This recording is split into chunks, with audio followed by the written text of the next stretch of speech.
Nas quartas-feiras estamos abordando o tema Os Caminhos da Restauração.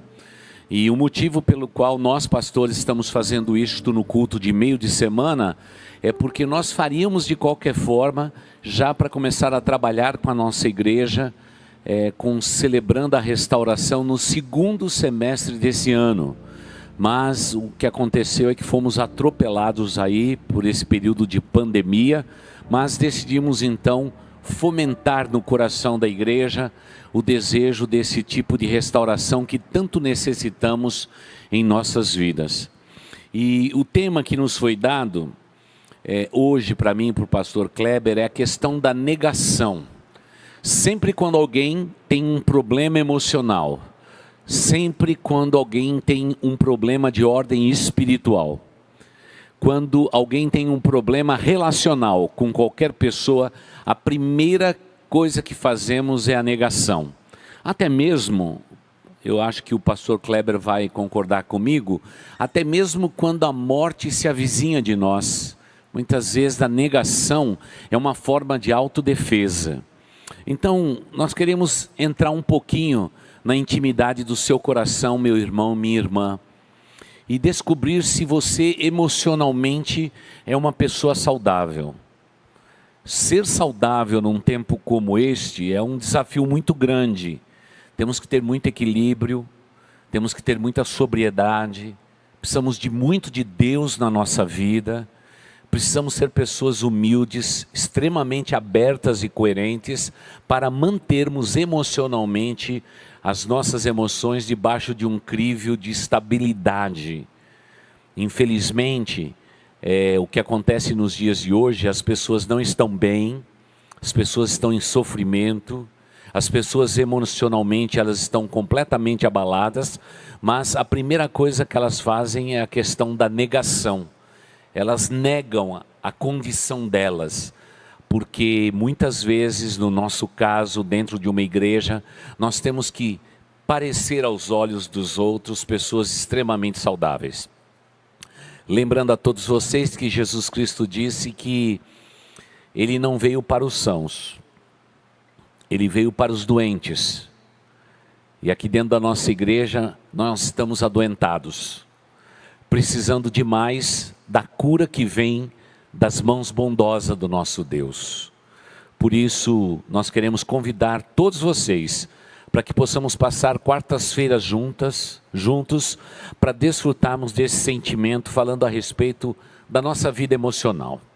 Então, antes de passar a palavra para o pastor Kleber, para a consideração da negação, da parte dele, eu gostaria de perguntar se você pudesse pontuar a sua vida de 0 a 10, emocionalmente falando, qual é a nota que você daria para você mesmo, ou minha irmã querida, para você mesma? Qual é a nota? Ei, por favor, não venha com a história de dar a nota 0, 1, 1,5 e tudo mais, porque sabemos que só o fato de você estar dentro de uma igreja, você já é uma pessoa livre e consciente. Por isso você já está na escala realmente de ascensão em se reconhecer, em reconhecer as suas limitações, e rogo que o Espírito Santo de Deus que habita em sua vida, que habita em nossas vidas, possa sempre nos dar a lucidez, o equilíbrio, a sobriedade de compreendermos as nossas próprias limitações e que não possamos ser pessoas que estejam o tempo todo negando aquilo que muitas vezes é tão evidente na nossa vida emocional. Pastor Kleber. Os psicólogos, eles costumam dizer que a parte da doença, do íntimo, lá na nossa mente, nas nossas emoções, quando nós queremos admitir que nós não temos problema nenhum. Não, está tudo bem. Não só na questão daqueles que estão doentes, perto de morrer, como também o ciclo da morte, ela começa com a negação. Não acredito que ele morreu, não acredito que ela partiu. Então, a negação é algo muito forte.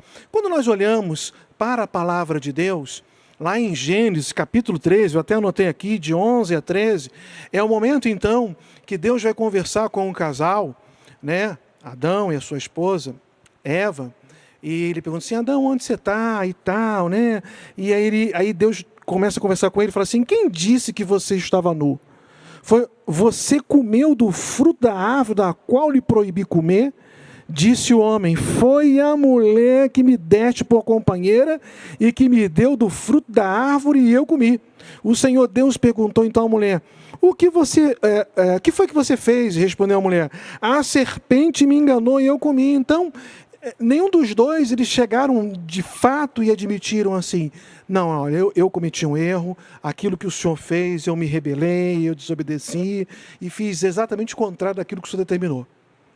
Foram colocando a responsabilidade para outro, foram negando que o problema estava com eles, se esconderam, fizeram folhas de figueira e Deus teve que matar um animal para poder cobrir a sua nudez.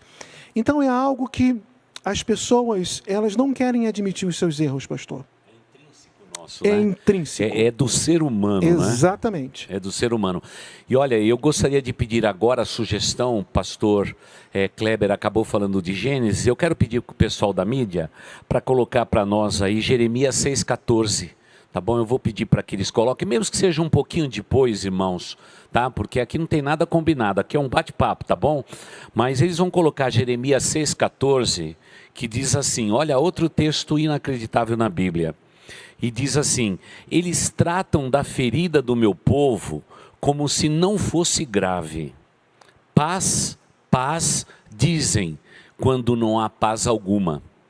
Parece que o que acontece normalmente conosco, e até mesmo infelizmente com nós que somos povo de Deus, é que nós estamos sempre negando de uma maneira muito enfática os nossos erros, as nossas limitações, as nossas fraquezas, as nossas perdas, os nossos fracassos.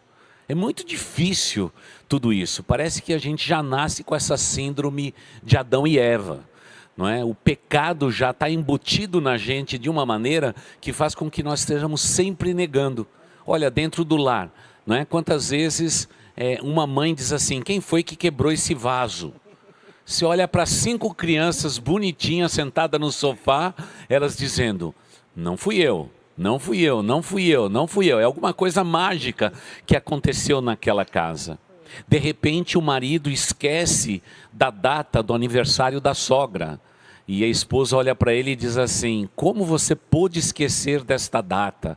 E ele diz, no lugar de dizer, é mesmo, eu esqueci. Pobre das sogras, né? Não, nós estamos sempre negando. Olha, hoje eu estive muito ocupado. Você não sabe como a minha cabeça é cheia de coisa para fazer. Você não sabe a minha realidade. Você não conhece meu coração. Nós estamos sempre, sempre partindo da negação para proteger o nosso próprio eu.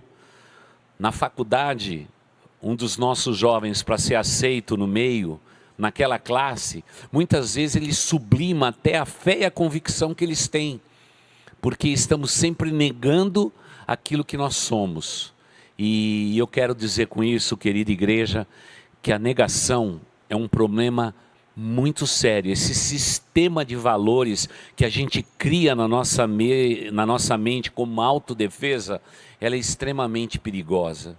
Se pudéssemos ser mais autênticos, mais humildes diante da realidade da vida, seríamos pessoas muito mais felizes do que normalmente somos. Agora, no texto que nós recebemos para compartilhar com os irmãos, diz a respeito que a pergunta é: o que a negação causa nas nossas vidas?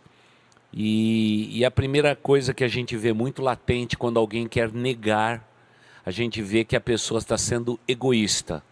O egocentrismo é, sem dúvida nenhuma, uma tentativa de minimizar os efeitos dos nossos erros. Normalmente sempre culpamos os outros, estamos culpando os outros e sempre achando um caminho de desculpa, quando na verdade deveríamos ser espontâneos em admitir que erramos. Dias atrás comentava agora com o pastor Kleber, eu fui falar a respeito do Pentecostes e usei uma expressão. Alguém então vem e diz: pastor, aquela expressão que você usou, você errou. Eu disse de bate-pronto: só isso que eu errei? E aí já percebi claramente que esse querido irmão ficou desmontado, né? Porque provavelmente ele esperava da posição minha como pastor de que eu não cometi nenhum erro. Irmãos, eu cometo muitos erros na minha vida, mas eu não serei avaliado pelos meus erros, mas eu serei sempre avaliado pela virtude de reconhecer aonde estou errando. Este é o grande valor de um ser humano. E meu irmão, minha irmã, se você tem errado, cometido pecados graves em sua vida, e talvez você não confesse os seus pecados, por causa do seu ego, querendo manter a tua aparência, a tua fachada, a tua máscara.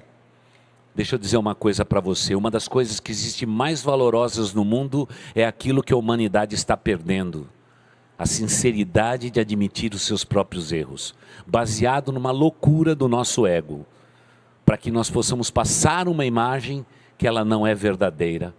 Como eu valorizo alguém que me diz assim: pastor, me perdoa, eu pequei.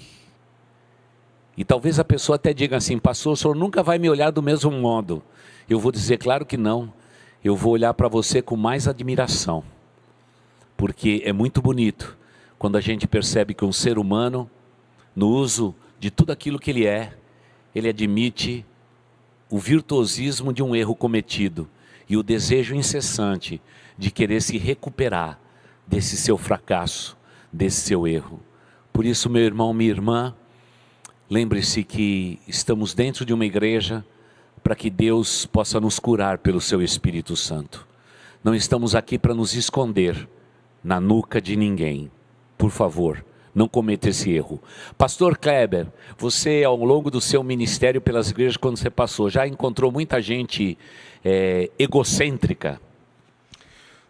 Com certeza, pastor, com certeza. As pessoas, como o senhor bem usou a expressão sublimar, elas têm realmente esse hábito de escamotear, de esconder. As pessoas têm, por causa do egocentrismo, a tendência de se revestir da figura do super-homem.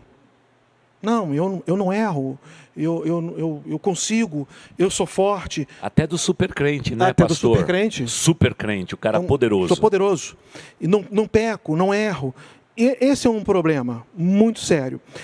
Alguém disse certa vez o seguinte: olha, você não é responsável pela sua mente, pela sua cabeça, mas você é responsável pela cara que você faz.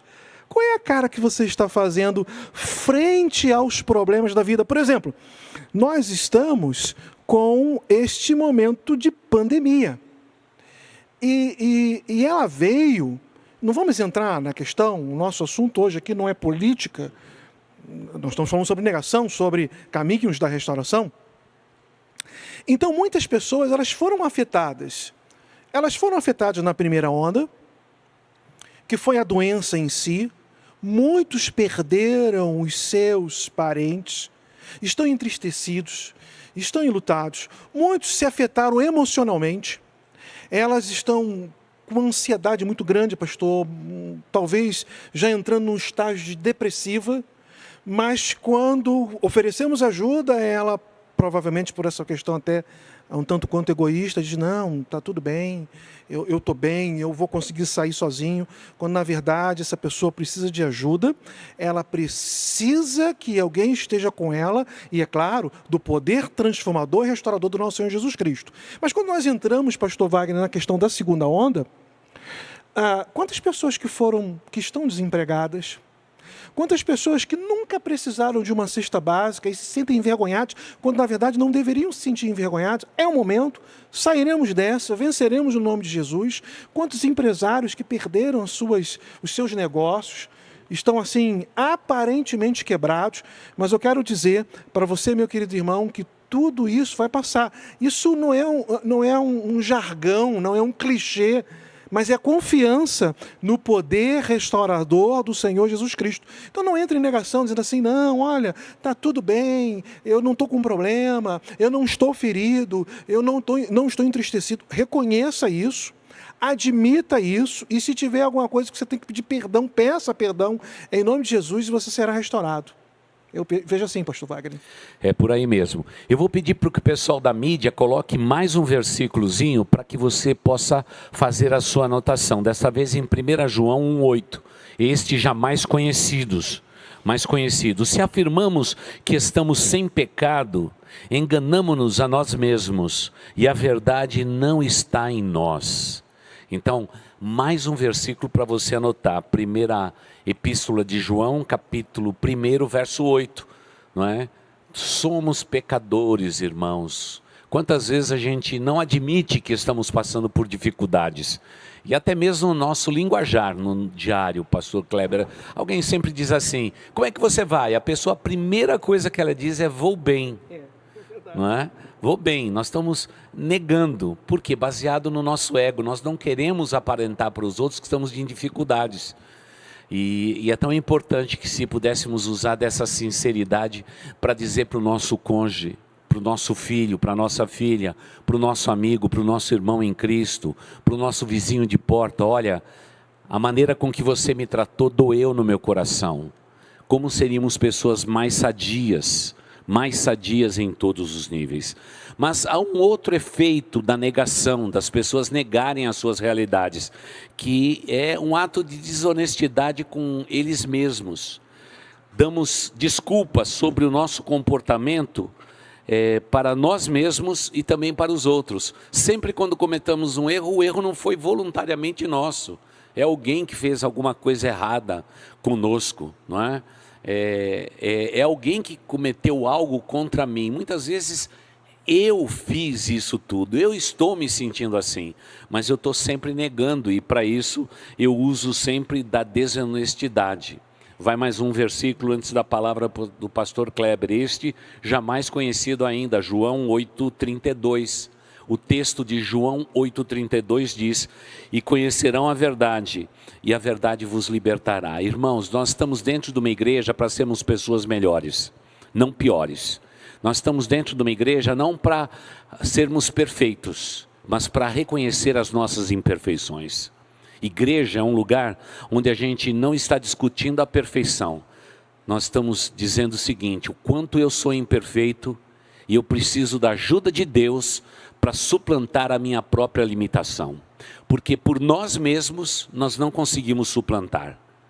Mas se nós mencionarmos o nome do nosso Deus, temos toda a condição espiritual de suplantarmos até aquele vício, aquela paixão mais poderosa que domina a nossa vida. E então quero te perguntar, terminando essa parte minha aqui, perguntar para você: quais são os seus vícios? Quais são as suas fraquezas? Quem sabe não seja o vício da bebida ou da droga, quem sabe seja o vício da mentira. Você se alimenta da mentira dia a dia, você sempre está sublimando, escondendo isto, quando na verdade você sempre no íntimo do teu ser você quer vencer a mentira. E o único meio de vencer a mentira é falando a verdade. Por favor, comece dizendo a verdade para Deus e quem sabe para as pessoas que você tem mentido. Eu tenho cometido essa fraqueza, é o único meio de você se recuperar da mentira da tua existência, do vício que te domina, para que você possa ser uma pessoa livre e consciente. Pastor Kleber, desonestidade consigo mesmo. Ao longo da tua caminhada, você tem encontrado pessoas que têm sido desonestas com elas mesmas, sabotada elas mesmas? Infelizmente, pastor Wagner, é uma realidade. Permita-me toda hora fazer menção às suas expressões, mas elas são verdadeiras, porque é uma sabotagem, uma autossabotagem. A pessoa está se implodindo. Eu queria continuar aqui no texto de 1 João 1,8 que o pastor leu. O verso 9 diz assim, porque é uma resposta que a Bíblia nos dá, uma orientação que a Bíblia nos dá com relação a não sermos desonestos. Muito pelo contrário, o versículo 9 fala assim: se confessarmos os nossos pecados, Ele, Jesus, é fiel e justo para perdoar os nossos pecados e nos purificar de toda injustiça. Mas lá, no livro de Provérbios, no capítulo 28, versículo 13, também assim está escrito: quem esconde os seus pecados não prospera, mas quem os confessa e os abandona, encontra misericórdia. Olha, nosso Deus é um Deus de misericórdia. João 8,44 diz que o diabo é o pai da mentira. Então a desonestidade faz com que você cometa uma sabotagem a si próprio, uma autossabotagem.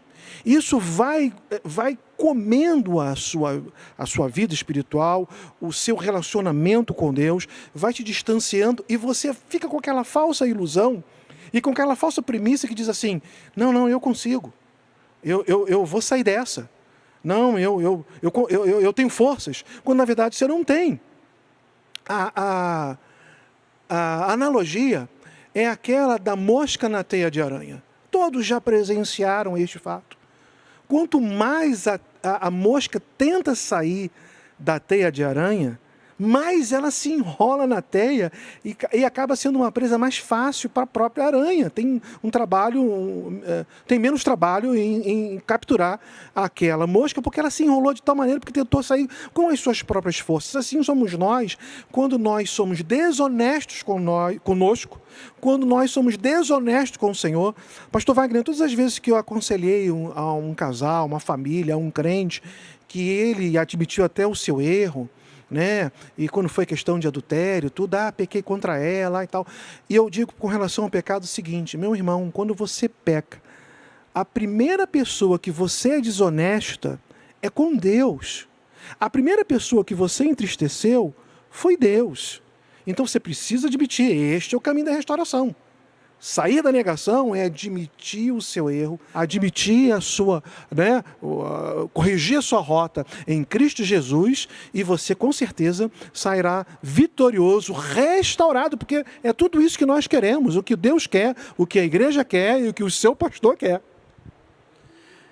E mais interessante do que tudo é que parece que conforme a gente vai comentando de cada um desses efeitos da negação, parece, pastor Kleber, que a pessoa, ao invés de subir os degraus da vida, ela vai descendo.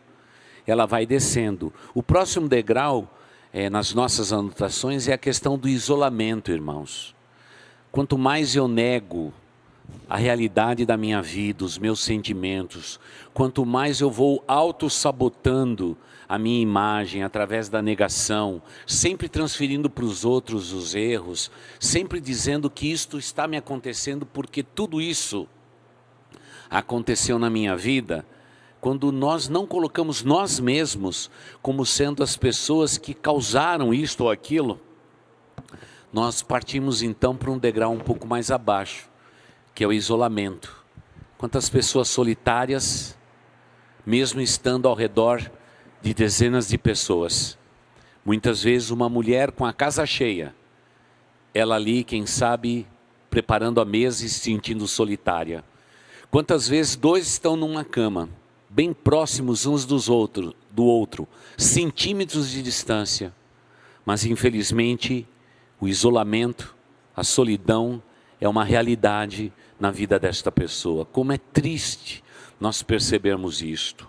Por esta razão, quando descobrimos que estamos sós, desconectados de bons relacionamentos e, portanto, isolados por causa desse sentimento de eu querer sempre manter uma imagem muito alta, muito eletiva, uma imagem muito expressiva minha, em detrimento daquilo que de fato eu sou internamente. E infelizmente os meus atos, as minhas atitudes, a minha palavra, ou como disse o pastor Kleber, muitas vezes a fisionomia do rosto já é a negação, não é? E para isso eu sei que Deus te deu uma mãe, aquele primeiro rosto que você pôde perceber na tua vida, meu irmão, minha irmã. Você se lembra do teu tempo de criança, quando você fazia alguma coisa errada? Você não precisava dizer nada, você passava perto da sua mãe perguntava o que aconteceu. E você diz, mas por que isso tudo? Não, o que aconteceu? Como que elas sabem isso tudo? É porque a nossa fisionomia, as nossas expressões, o tom da nossa voz, o volume da nossa voz já está nos denunciando. Como eu sempre digo aqui do púlpito de Boas Novas, numa briga, quem levantou a voz primeira é o errado, é errada, porque ninguém dentro de um lar, que é realmente a célula mais preciosa que Deus nos deu, eu não preciso aumentar a tonalidade da minha voz para ser compreendido por quem eu amo e por quem eu sou amado. já se sabe que essa atitude já está dizendo que a pessoa se sente só, vazia e desorientada. E para isso, antes dos comentários do pastor Kleber, eu gostaria de que pudéssemos colocar aí na sua tela mais um verso bíblico. Isaías 59, verso 2. Isaías, capítulo 59, verso 2, tá bom? Que nos diz assim, queridos irmãos: mas as suas maldades separam vocês do seu Deus. Os seus pecados esconderam de vocês o rosto dele, e por isso ele não os ouvirá. Claro que Deus sempre nos ouve, querida igreja, mas essa é uma expressão de que quando, na verdade, eu escondo pela minha maldade, pelo meu pecado, eu estou separado de Deus, como naquela expressão que o pastor Kleber leu em Gênesis. Onde está Adão? Claro, irmãos, que Deus sabia onde Adão estava. Você acha que Adão podia se esconder atrás de um arbusto? Claro que não. Deus é soberano sobre tudo. Ele é um Deus onisciente, Ele sabe todas as coisas. Mas aquilo é uma maneira didática de Deus nos tratar. Adão, onde você está? Quem disse que você está nu? Por acaso você comeu do fruto que eu disse para não comer? Quem foi que fez isto? É a voz didática de Deus. Querida igreja, Deus continua didaticamente trabalhando comigo e trabalhando com você. Mas lembre-se, o nosso pecado é dramático, é terrível. Ele faz separação entre nós e o nosso Deus. Rogo ao Senhor que você possa ser alguém íntimo do Deus amado. E sem dúvida nenhuma, a tua sinceridade, a tua espontaneidade, o grau que você é autêntico, sem dúvida nenhuma te trará para mais próximo de Deus. Pastor Kleber, isolamento, quando as pessoas se escondem atrás de desculpas. O ciúme de Caim, com relação ao seu irmão Abel, fez com que ele tomasse a decisão de se isolar. Ele não foi conversar com o pai. Ele não foi conversar com a mãe, ele não foi orar a Deus, não foi falar com o Senhor. Muito pelo contrário, quando Deus conversa com ele, porventura, eu sou tutor, eu sou cuidador do meu irmão, ainda chamou a atenção de Deus ainda. Então, pelo isolamento e por causa do ciúme, ele mata o irmão. O orgulho de Saul o levou a perder o reino. A imoralidade de Davi, e por causa dessa sua imoralidade, ele acaba se isolando. Natan teve que chamar a sua atenção ali, dar uma dura nele, fazendo ali uma ilustração da ovelha e tal, porque até Natan estava com medo de ser repreendido e ser preso e sofrer uma sanção maior, mas Davi se isola e ele comete o erro que cometeu. E com isso, pelo fato de Betseba estar grávida, Deus então o pune, o castiga, não a criança em si, né, porque não tinha nem nascido, mas ela não nasce, ela não gera aquela vida por conta do pecado e do isolamento de Davi. O amor de Salomão por muitas mulheres acabou o isolando até da presença de Deus e o arrastou à idolatria. O amor de Judas pelo dinheiro o isolou e fez com que ele traísse Jesus. E todos esses eu entendo que com medo de ficarem estigmatizados, né, rotulados, aí elas se isolam. Não é o momento de se isolar. Isolamento é algo danoso. É o momento em que o sentimento de culpa só vai aumentar na sua mente e no seu coração. É o momento em que Satanás vai crescer muito no seu ouvido e você vai diminuindo e você vai se afastando. E quando você pedir ajuda, pode até ser que seja tarde demais. Não permita que isso aconteça com você, meu irmão. Muito pelo contrário, é o momento de nós estarmos juntos. É o momento de comunhão, né? Tiago fala assim, olha, nós precisamos confessar as nossas culpas uns aos outros.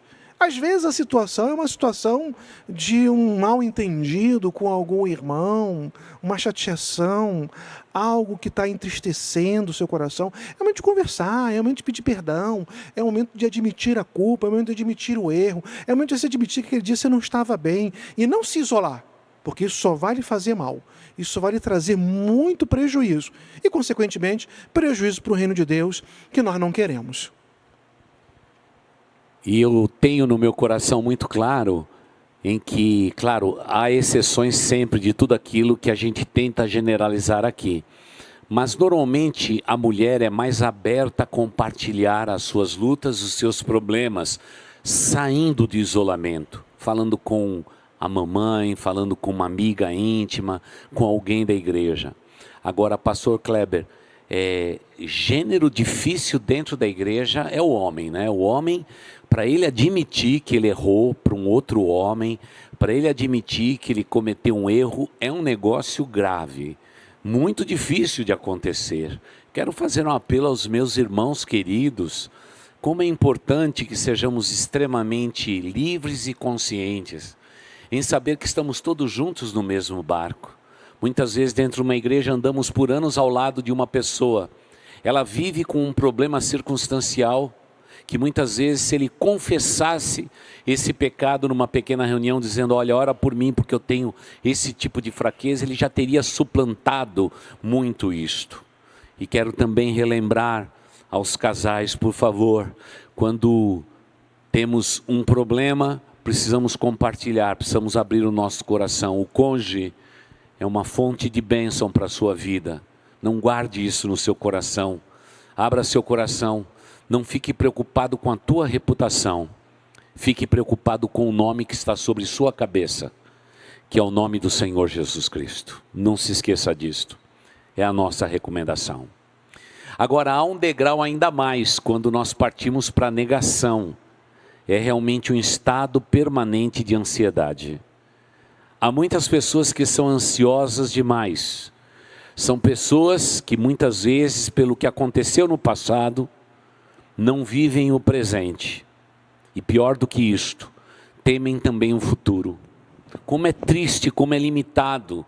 Nós estamos vendo pessoas maravilhosas que por algo que aconteceu no passado, muitas vezes o seu presente é completamente comprometido. Seus relacionamentos, a sua família, os seus negócios, suas realizações, porque lá no fundo da sua mente, no cantinho, há alguma coisa pesada do passado que continua ainda a impor um vigor, um rigor na sua vida e que atrapalha demais. Então me deixe perguntar, meu irmão, minha irmã, você anda arrastando com correntes pesadas, cadáveres na sua vida? Por favor, aprenda a fechar o ciclo da sua vida, deixando o passado lá atrás, porque o teu futuro será comprometido se você não tomar decisões muito firmes no tempo presente. Como o tempo presente é maravilhoso e poderoso, um remédio de Deus para nos abençoar. Queremos também deixar mais um verso bíblico, aliás, 2 versos bíblicos que está lá na primeira carta que Pedro escreveu, capítulo 5, os versículos 6 e 7. 1 Pedro 5, 6 e 7 nos diz assim, e você conhece tão bem esse texto, mas irmãos, me permita dizer, os versículos que a gente mais conhece, são os que a gente tem mais dificuldade de viver. Escuta o que eu estou falando. Está tão na nossa mente, que a gente se esquece que continua sendo palavra viva de Deus, espada que penetra. Deixa essa espada penetrar. Não fique só naquele texto decorado da tua mente. Deixa essa palavra sair daqui e penetrar no teu coração. Afinal, esses 40 centímetros é a maior distância do universo. Deixa a palavra de Deus que está aqui, penetrar aqui, diz o texto. Portanto, humilhem-se debaixo da poderosa mão de Deus, para que Ele os exalte no tempo devido. Lancem sobre Ele toda a sua ansiedade, porque Ele tem cuidado de vocês. Por favor, lance sobre Jesus toda a vossa ansiedade, porque Jesus é quem cuida de vocês. Pastor Kleber, ansiedade. Mas para que a turma não fique pensando que só ovelha tem ansiedade, fala de uma ansiedade sua que você viveu na sua vida e foi uma experiência que você diz, pastor, naquele momento a ansiedade tomou conta do meu coração, eu me atrapalhei e fiz o que não devia fazer. Eu tenho uma experiência muito forte na minha história, na minha vida. Quando a Junta de Missões Nacionais me transferiu do interior de Minas Gerais para Belo Horizonte, precisávamos encontrar uma localidade para moradia, mas a dificuldade era muito grande e eu só tinha um final de semana para resolver isso. E todas as imobiliárias que passávamos, as exigências eram enormes. Um seguro-fiança muito grande e outros requisitos que precisávamos cumprir. E não conhecíamos ninguém ali. E aquilo eu fui me sentindo mal, fiquei com uma ansiedade, meus amados irmãos. E aí foi muito bom o pastor Wagner puxar isso para que vocês possam entender que nós somos seres humanos, irmãos. Se você cortar aqui uma veia aqui no nosso braço, aqui, não vai sair óleo ungido. Com certeza não, pastor. pastor. Sangue, nós somos seres humanos. E aí eu fiquei com uma dor de cabeça horrível por causa da ansiedade. Passei mal naquele dia. E aí o pastor que estava me ajudando falou, fique calma, vai dar tudo certo. No final do dia, eu e a Cláudia fomos numa livraria evangélica, próxima à localidade daquele pastor.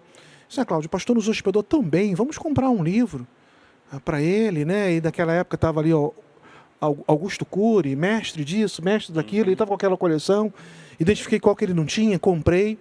E nisso, conversando com o dono da livraria evangélica, você está vindo para cá transferido? Aí me identifiquei, falei que era pastor, que estava sendo transferido, mas que naquele dia eu estava angustiado, até usei essa expressão, porque eu não tinha conseguido uma moradia e iria voltar para o interior e ainda tinha que resolver tudo isso e não ia conseguir resolver. Eu disse, não, fique tranquilo, tem ali um senhor que eu conheço, tem um apartamento que vai ser ideal para vocês. Vamos lá. E me levou lá. E tudo deu certo. Então, é algo que realmente acontece conosco. Nós ficamos assim com um grau de ansiedade. E aí, nessa palavra que o pastor Adalberico mandou para a gente, esse livretozinho, o autor diz assim, que na doença da negação, nós queremos controlar tudo. Queremos controlar pessoas, queremos controlar circunstâncias, queremos controlar pensamentos. E como nós não temos o poder de controlar tudo isso, nos frustramos. E com a frustração vem a ansiedade. E aí isso vai gerar um problema enorme para as nossas vidas. E o vinde a mim, de Jesus, em Mateus capítulo 11, conquanto sempre usamos como um texto evangelístico, o princípio também serve para as nossas vidas. Porque ele fala assim, vinde a mim todos que estáis cansados, sobrecarregados, ansiosos. Jesus vai trazer o alívio, meus amados irmãos. A negação nos atrapalha demais e ficamos com um grau de ansiedade elevado. E não vou dizer a questão da negação nessa minha situação, mas uma questão de ansiedade, talvez a negação de reconhecer que o próprio Deus, que estava me transferindo para ali, iria resolver tudo como resolveu, e se foi um teste. Naquele momento eu não passei. E reconheço, e reconheci a minha falha, e pedi perdão a Deus desse meu pecado. E depois eu tive algo semelhante em Manaus. Falei assim, Cláudia, isso eu já aprendi. Está tendo a mesma dificuldade. Agora eu não vou mais repetir o mesmo erro que eu cometi lá em Belo Horizonte. Vou descansar em Deus. E, meus amados irmãos, saiu no último dia, mas conforme Deus quis. Eu aprendi a lição.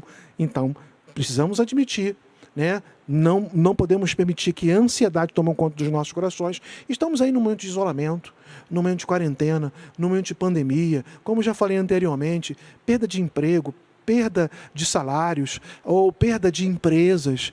E provavelmente o irmão pode estar com as suas emoções afloradas, mexidas, feridas. Eu quero dizer, como eu preguei no domingo, lá em Mateus capítulo 21, que os cegos e os coxos foram levados a Jesus, Jesus curou a todos. Jesus é o mesmo que cura. Lá em Hebreus 13, 8, o texto diz assim: Jesus é o mesmo ontem, hoje e eternamente. Ele há de curar as nossas emoções e tirar toda a nossa ansiedade. Cumpra o texto que o pastor Wagner leu na sua vida, né? Lance sobre Jesus toda a sua ansiedade, porque Jesus tem cuidado de todos nós. Amém.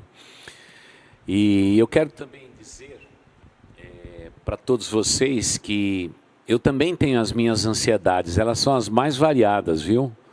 E até mesmo olhando agora que nós tiramos aqui o carpete desse santuário, estamos higienizando, pintando o solo para o retorno da igreja. Quando eu entrei pela porta, ali na direção do meu gabinete, eu me lembrei que nós começamos em maio a negociar esta propriedade há 12 anos atrás. E eu me lembro claramente que os meses passaram tão rápido na negociação, e de repente, quando chega naquele dia 25 de janeiro do ano seguinte, eu estava com uma sacola cheia de chaves dentro, e o proprietário desse imóvel disse: pastor, olha, está aqui as chaves do imóvel, tudo que nós temos daquela propriedade está aqui, e o pastor pode tomar conta, a propriedade é de vocês. E eu me lembro que foi a primeira vez que eu entrei agora com as chaves na mão, a propriedade era nossa. E eu entrei aqui pelas portas do fundo, uma porta de madeira que havia. Quando eu cheguei aqui, eu acho que eu nunca da minha vida senti realmente tão sozinho num lugar tão grande. Eu nunca me senti tão só. Eu nunca me senti tão vazio. Eu nunca me senti tão ansioso como naquele momento. Eu fiquei desesperado e dizendo: meu Deus do céu, lutamos tanto para estar aqui, mas agora eu só tenho escombros, eu só tenho telhado caído, eu só tenho paredes de divisa erguido, o restante, tudo precisa ser feito. E eu me lembro que eu fui ali no cantinho onde hoje é a garagem, encostei numa pilastra que hoje já não existe mais ali naquele lugar, eu pus a mão na pilastra e disse: Deus, tenha misericórdia da minha vida. Me ajude em tudo isto. É teu povo, é a tua igreja que precisa desse lugar. Me ajude. E como se Deus de fato ouvisse, como Ele ouve. O telefone toca, eu apanho o telefone, lá está um irmão querido. Eu havia pregado na sua igreja, não fazia muitos domingos anteriores, lá no Piauí. E ele diz para mim: Wagner, você veio aqui e você me desafiou a comprar o terreno do lado onde tinha aquele boteco e o pessoal ficava cantando, fazendo barulho para a igreja. Você olhou e disse assim: irmão, vamos comprar o terreno aqui do lado para parar esse barulho? Bom, Wagner, eu acabei de comprar. É um desafio enorme, Wagner. É um terreno de 10 por 25. Nós vamos ter que pagar agora. É um desafio muito grande. E ele disse assim: eu sei que você aí em São Paulo não tem esse problema, mas eu estou agora com esse desafio, ore por mim, meu bom amigo. E naquele mesmo momento Deus me disse: olha, 10 por 25 lá, 7.000 metros aqui, vocês estão com o mesmo desafio. E sabe qual é o maior desafio da nossa vida? É crer absolutamente no Deus que pode todas as coisas. Eu não posso, mas Ele pode. Eu não tenho, você também não, mas Ele tem. Eu não consigo, você também não, mas o nosso Deus consegue. Esse é o nosso Deus Todo-Poderoso.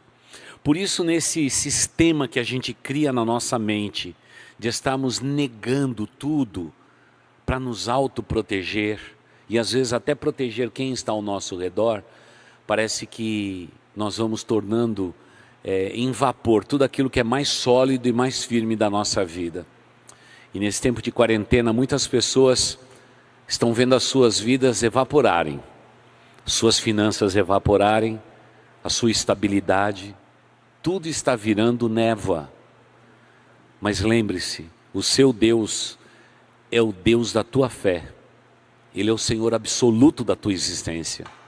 Você precisa descansar nele. Eu acho que é tempo de podermos admitir que precisamos admitir o que estamos sentindo, mesmo que seja medo, vergonha, raiva ou qualquer outro sentimento humano. Temos que admitir, não para punir alguém, nem para se autopunir, mas acima de tudo, para confessar este sentimento diante do nosso Deus Todo-Poderoso. Admitir que é difícil. Aliás, admitir é difícil sempre. Veja o momento em que o nosso país está vivendo. Quer aqui em São Paulo ou lá em Brasília, se as pessoas admitissem os seus reais interesses, tudo seria mais fácil. Mas não, as pessoas vão sempre pelo caminho mais difícil, porque admitir é muito difícil. Que não aconteça isso com você, meu irmão. Admitir, às vezes, é dizer a mais absoluta verdade, mesmo que isso doa, mesmo que isso possa ferir. É melhor um ferimento que vai cicatrizar do que uma ferida aberta pela nossa negação. Admitir é sair da negação. E somente aí seremos autênticos e nos libertaremos da negação. Irmãos, eu sei que nada do que eu li aqui é fácil a gente fazer. É um desafio. Mas aí eu recordo aquele texto que já mencionei em fala. E gostaria que você fizesse mais esta anotação. Sugestão tanto minha quanto do pastor Kleber, como também de toda a nossa equipe pastoral. Marcos 2,17. Esse texto de Marcos 2,17 eu quero que você guarde aí no seu coração. Porque ele é importantíssimo para que possamos caminhar para o final da nossa devocional. Nesta quarta-feira, nesse nosso bate-papo informal. Nos diz assim: ouvindo isso, Jesus lhes disse: Não são os que têm saúde que precisam de médico, mas sim os doentes. Eu não vim para chamar os justos, mas os pecadores. Marcos 2,17. Por favor, lembre disto. A gente só sai da nossa negação quando admitirmos a realidade, os fatos como eles são, realmente eles são demonstrados na nossa vida, sem querer justificar as nossas atitudes para nos autodefender, para que possamos estar abertos para receber muitas vezes uma palavra de quem está mais perto da gente. E eu sei que são para as pessoas que estão mais próximas de nós, é que a gente mais quer se esconder. Não se esconda. Há um valor muito grande em se expor. E o Senhor teu Deus será com você. Justificar as nossas atitudes nem sempre é o melhor. Admiti-las é muito mais cristão do que possamos imaginar. E por favor, esteja sempre aberto para receber e sentir a graça e o amor do Senhor Jesus Cristo. Porque Ele é o Deus da tua vida. Ele é o Deus da nossa vida. Ele é o Deus da nossa existência. Então, no caminho da restauração, eu espero que de alguma forma possamos ter ajudado cada um de vocês. Pastor Kleber, suas considerações finais antes de sermos abençoados mais uma vez por uma canção. Pastor, foi uma noite muito especial e o primeiro passo é admitirmos que erramos, como muito bem falou o pastor Wagner, é admitirmos que não conseguimos controlar todas as circunstâncias, muito pelo contrário, seremos engolidas por ela. E fazendo aqui uma leitura aqui rapidamente, eu vi que o irmão Rick, ele falou assim: não tenho conseguido controlar as minhas ansiedades. Mas ele está no primeiro passo, ele está admitindo. O ruim disso tudo, apesar de entender o que você está dizendo aqui, irmão Rick, é o irmão falar assim: não tenho ansiedade, quando você tem. Quando você diz não estou conseguindo, você está hoje no primeiro passo para no caminho da restauração. Então, meus amados irmãos, toda todos nós, como a irmã Paula falou assim, se o pastor Kleber não falasse a sua ansiedade para aquela pessoa na livraria, ele não receberia a bênção da casa. E é verdade. Eu tive que reconhecer, eu tive que dar o primeiro passo. Todos nós precisamos dar o primeiro passo contra a negação e em direção a admitir as nossas falhas, os nossos erros, as nossas culpas, para que Deus possa nos restaurar. Eu encerro, pastor Wagner, a minha fala recomendando um livro que eu li já há algum tempo. Ele é muito bom e o título do livro é Um Banquete do Túmulo. E esse livro ele vai tratar sobre vícios e o título é muito sugestivo, né? A pessoa está tendo um banquete no túmulo, comendo coisas podres e mortas, quando ela se envolve na negação e se envolve com a negação, continua alimentando o seu vício. Não é hora de você alimentar o seu vício, meu amado irmão. Não é hora de você alimentar o seu sofrimento, a sua dor, a sua autopiedade, mas é você admitir que tudo isso está fora do seu controle e que Deus pode restaurar a sua vida. Bem, da minha parte, antes de terminarmos esse culto, antes da oração final e depois vamos ter ainda um louvor, se eu pudesse apanhar todos os membros da nossa igreja numa noite como esta, claro que eu ia preferir fazer isso durante o dia, eu gostaria que a gente pudesse fazer um passeio no cemitério. Desculpe a expressão, não me entendam mal, mas eu gostaria sim de fazer um passeio pelo cemitério, porque no cemitério, como autores antigos de teologia diz, todo cemitério é um campo de sonhos. Tem lá um túmulo de alguém que desejou ser o melhor filho e não foi. Um chefe de família que durante anos negou os seus vícios, as suas paixões, mas queria ser o melhor pai do mundo. Aquela pessoa que tinha o sonho de ter esta ou aquela profissão, mas morreu, infelizmente, sem realizar tudo isto. Se você pudesse andar no campo de sonhos hoje, onde tantas e tantas pessoas gostariam de ser o que eles não foram, por que não foram? Porque infelizmente a negação do nosso pecado, da nossa limitação, nos leva a viver tudo aquilo que Deus não planejou. Porque o que Deus planejou para nós é muito mais do que pedimos ou pensamos, ou sequer imaginamos. Que eu possa andar com você no cemitério, no campo de sonhos, e quem sabe parar na frente de túmulos e juntos aplaudirmos as pessoas dizendo: este combateu o bom combate, acabou a carreira e guardou a fé. Porque é para isso que nós estamos dentro de uma igreja, para glorificarmos a Deus em vida e exaltarmos o nosso Deus quando a morte chegar. Claro que falar de morte nesse tempo que nós estamos vivendo é muito triste. Afinal, já ultrapassamos a barreira dos 45 mil mortos nesse nosso país. O que dói demais o nosso coração.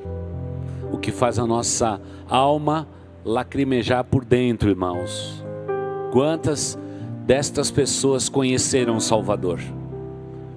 Quantas destas pessoas têm certeza da vida eterna? Ou tiveram a certeza da vida eterna? Puderam ter um encontro com Cristo? É triste ver o que está acontecendo. Ao imaginar as igrejas fechadas, as possibilidades de salvação reduzidas, porque o povo de Deus está confinado, tudo isso faz com que o mal triunfe. Mas, querido irmão, o mal pode triunfar e campear na quarentena que está aí fora, mas ele não pode dominar a tua vida aí dentro do seu lar.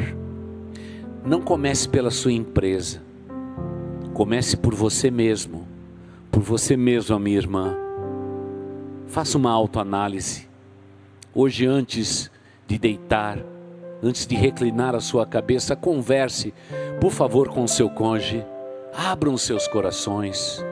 Descubram maneiras de vocês realmente quebrarem este vínculo, desta autossabotagem, da negação da vida de vocês, para que vocês possam ser crentes livres e conscientes, como sempre temos ensinado do púlpito da nossa igreja, da sua igreja querida. E que Deus assim nos abençoe. Recebam esta oração e fique conosco em mais um louvor que receberemos do coração de Deus para o seu coração. Afinal, nós sabemos que os olhos do Senhor estão atentos à minha vida e à sua vida. Vamos orar.